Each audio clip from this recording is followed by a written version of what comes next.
All right. For more on all of this, including a 9-2 team, well primed for the postseason and a run potentially to February, let's talk to the Diddy. Ray Didinger joins us every single Monday at this time. He's brought to us by Verizon. Phones were not made to be broken, but life, it happens. So when your phone breaks, Verizon's got you. Trade in any phone at your local Verizon store in any condition, guaranteed, and get a great deal on one of their best 5G phones with unlimited ultimate, the Diddy, Ray Didinger. Ray Diddy, how are you, sir?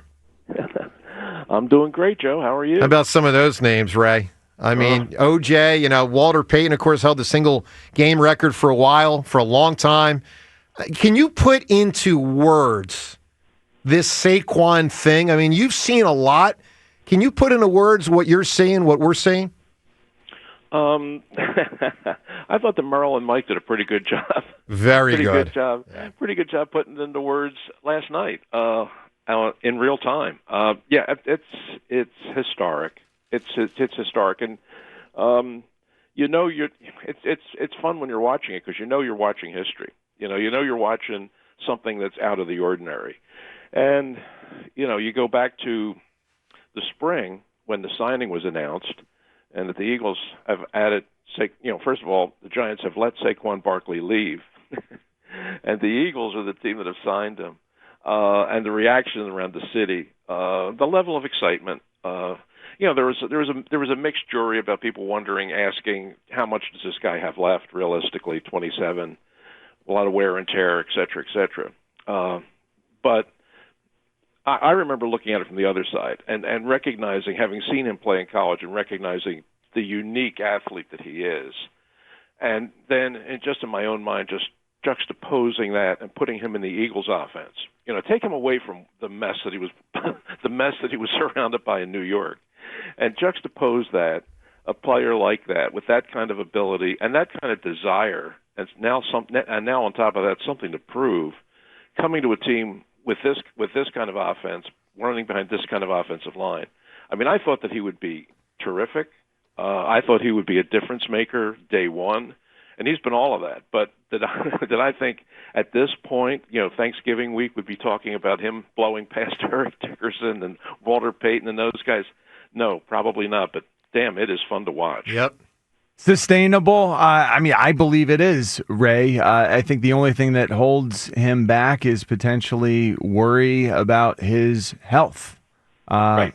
How concerned should the play caller and Nick Sirianni be with the historical stuff?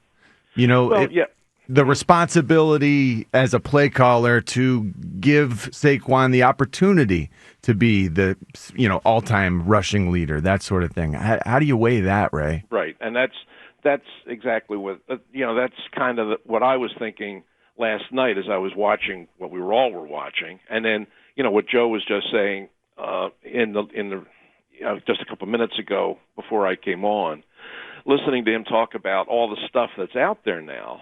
The records that are out there that are absolutely within his reach. Setting records, that have never been touched before by the greatest running backs in history. That's all attainable. It really is.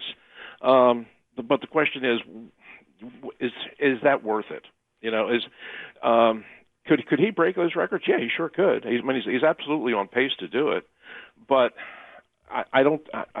It's going to kind of be up to the coaches to decide how they're going to go about it.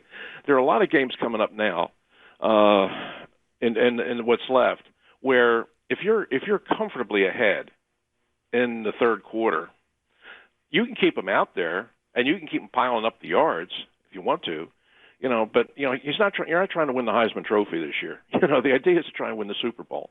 So, and I think his nature, it seems to me.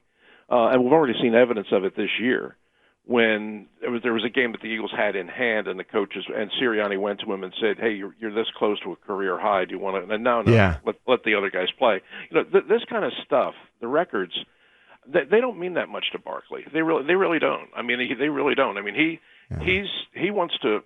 He's enjoying it certainly, but he wants to win. He wants to win a Super Bowl. And I think that that's going to be more important to him than any records. Not every player would feel that way. I mean, a lot of players, if they were on this kind of pace and they had the opportunity to make this kind of history, they'd want to go for it. Right. But I think if it's put to him, and there probably will be in the games that remain, a lot of games that by the third quarter, certainly by the fourth quarter, that they're going to be well in hand.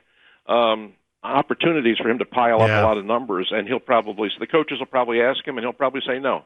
Yeah. And I think, you know what? I think that the trajectory that this team's on right now, and the way that they're playing, and the way they seem to be getting stronger by the week compared to where they were a year ago at this time, is all the good reason to say, no, records are great. They absolutely are. And who knows? Maybe they will happen. But that's not what we're pursuing. We're pursuing something bigger. Hey, Ray, and by the way, it's 94 WIP HD1 Philadelphia as we broadcast today from the Tasty Cake Studio and the Diddy with us right now. Seth Joyner will be with us in the 9 o'clock hour in studio for an hour. Ray, obviously Saquon was number one last night. What for you was number two for most impressive? I think there's like 5 or 10 other things that could be an answer here. What grabbed your attention the most in an impressive fashion by the Birds last night? Oh, you're right. I mean, there's so many. I mean, we could talk till 11 o'clock this morning with the list. I mean, they were really good. And listen, the Rams are no clowns. I mean, the Rams are probably going to be a playoff team. I mean, they have this pattern now under McVay that always starts slow and then they come on. And they had been coming on. They had won 4 of 5, and they were playing well. And at the start of the game, they came to play. I mean, you could see that they came to play last night, and the Eagles just beat them down. I mean, that was just a total beatdown by the second half. But the Eagles can do that to people. So there was a lot of good stuff to point to. But if you're asking me what was number one, what came right behind Barkley, it was Brandon Graham. It was Brandon Graham. How many big plays he made in that game, and how good he looked. I mean, that was, and I felt really good for him. And I was thinking, man, this is really something. At his age, in his last year, that he's coming on and he's playing this way. Wow.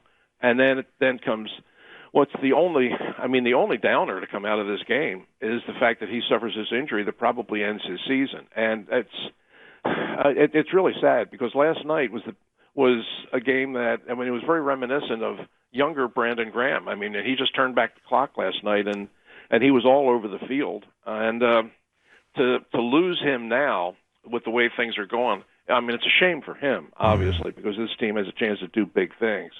But I mean, the team is going to miss him because the one area we said right before the trade deadline, when when I was on with you guys and you're saying, okay, trade deadline's coming up. Is there anything? If you were the Eagles, things are going pretty good right now, but would you be looking for anything? And I said an edge rusher. And I don't know if they're going to do it. I don't know what the price would be, but yeah, I mean that's what I'd be looking for. And now here we are, a couple of weeks later, trade deadline's passed, and the one area that you might have been a little thin, you lose a guy who's playing better than anybody. So what happens next, Ray? It is amazing to me to watch Jalen Carter as a one-man wrecking crew in the middle. The consistency with which he is double-teamed. He really picked it up. He really has. And sometimes when a guy gets double-teamed, he quits. I've seen a lot of big-name guys like take some plays off here and there when they get double-teamed. I don't think I've seen much of that at all from Jalen Carter. Like, he is so ferocious even while taking 2 guys, sometimes 3 guys on. It's opening it up for everyone else. But, Ray, we ran out of everyone else almost. How does this get done? Is Moro Ojomo even I don't know anything about him. Well, can he get this done for us? Ray, and also I think what we're getting at here is, do you trust Nolan Smith in a moment like this? Do you trust Jalix Hunt in a moment like this young to have to replace Brandon Graham? I mean, who do you lean on if you're Vic Fangio? I like Ojomo. He was actually one of my sleepers coming out in the draft last year out of Texas. But he's really an inside player. I mean, you're not going to be playing him out on the edge. He's a natural inside player. I mean, you're going to ask more of Nolan Smith, who's been playing well this year. But he'll be asked to do more. Jalix Hunt is a possibility. I mean, he's been getting more snaps. There was at the expense of Bryce Huff there for a while. I mean, they were actually using Hunt more, but he'll get more opportunities now. Bryce Huff, they said, even though he underwent the wrist surgery, they were talking about him possibly coming back for the playoffs, so you could get him back. The name to keep in mind is Taron Jackson. I think that right now he's on the practice squad, and he's a guy they drafted 6th rounder out of Coastal Carolina a couple years ago. Yep. And we've seen him play in the preseason, and actually I thought he looked pretty good. Now he hasn't had any opportunities, and he hasn't been activated I can think of this year. But I'd be willing to bet you that he's going to be activated now, and he's probably going to get some opportunities to play. They're going to have to find another answer there, because they're certainly going to miss Brandon Graham. But the way the defense is playing right now, and the way Vic Fangio seems to be pushing all the right buttons, I mean, he'll figure something out. But there's definitely going to be more responsibility placed on the shoulders of some of your young players, starting with Smith, and then Hunt will also get his chances. Hey, Ray, tell me if this, I don't know if this is an analogy, but if this makes sense. 2022 Eagles and San Fran on a collision course, NFC Championship game. 2024 Eagles and Lions on a collision course, NFC Championship game. Does that vibe with you? It just feels that's a showdown, right? Yep. No question. Where's that getting played? That's been it now for a couple of weeks. You look around the rest of the NFC. There's really nobody on their level. I mean, they're in a category unto themselves right now. I mean, the Packers are coming on, and they're playing good football, and they'll be in the postseason. They'll be playing into January. But would I match those teams up with the Eagles? Eagles or the Lions? No, I don't think so. It's the Eagles and the Lions. I mean, you can really see it coming, and that's why the remainder of this season is really important for the Eagles, and that's why winning a game like last night, which I thought was going into it. I mean, it was a 2.5 to 3 point line before the kickoff, which means people thought it was going to be a pretty close game. Turned out not to be, but a close game. It's really important that the Eagles keep winning, because you look down the road and look. I know the Eagles are a good road team. I mean, they've demonstrated that on many occasions this year. Demonstrated it again last night. They are really good on the road, but the number one seed in this conference this year is so big. It's really so big, and it's going barring some kind of a huge surprise. It's going to come down to Eagles Lions in the final, and boy, home field's going to mean a lot in that game. Boy, it's going to mean a lot. It's going to be fun, Ray, on Thanksgiving to watch the Lions. I mean, I don't feel like we have ever. Of all these years we've watched the Lions, sat there on a Thanksgiving day and watched them to assess them versus the Eagles for a conference title game. I mean, last year you kind of were aware a little bit, but this is a different deal. I mean, we're going to sit there on Thursday and really assess, the whole city is, what the Detroit Lions have for the first time ever. I mean, Joe, no question. I mean, the Lions have been so bad for so long that there was real discussion. There was real discussion among the league higher ups and the network television people, having serious discussion, saying, look, I know Detroit has always been the early game on Thanksgiving, like forever, but come on, right? I mean, really, do we really need to have Detroit as the early game on Thanksgiving? I mean, can't we? There are traditions, but sometimes traditions run their course. Sure do. But now, I mean, nobody's having that conversation now. That's right. Everybody's talking about the Lions. But here's the thing, Joe. I really feel like even though the Eagles are a really good road team, the way the Eagles are built, the way they play, and the way the Lions play, if that comes down to those two teams in a championship game, and right now I don't see anything else. I don't see anything other than those two teams. You want to be playing that game in South Philadelphia at the end of January. I totally agree. You could maybe go into that dome and beat them. You could, the way the Eagles are playing right now. But the way the Eagles are built, the way they run the ball, as strong as they are across both lines, you give me a nice 15-degree day with 30-mile-an-hour winds in South Philadelphia, and that definitely favors the Eagles. I don't care how tough they are. Like, cold is a different toughness. It's a different way of steeling yourself for a game. And sometimes the toughest guys They can't handle it. They're wusses when the temperature goes down. I hear you. Hey, Ray, final thing. So you reference traditions that come and go sometimes, and then there's traditions that are going to always be around, like Tommy and Me. I hear that Tommy and Me is back, Ray. Tell the audience how they can see the remarkable play that you created and this great story of Tommy McDonald and you and this whole deal. Yeah, Tommy and Me, I'm delighted to say Tommy and Me is coming back. It's coming to a new theater, the People's Light Theater out in Malvern, which is a great theater. And it will be there pretty much the whole month of January.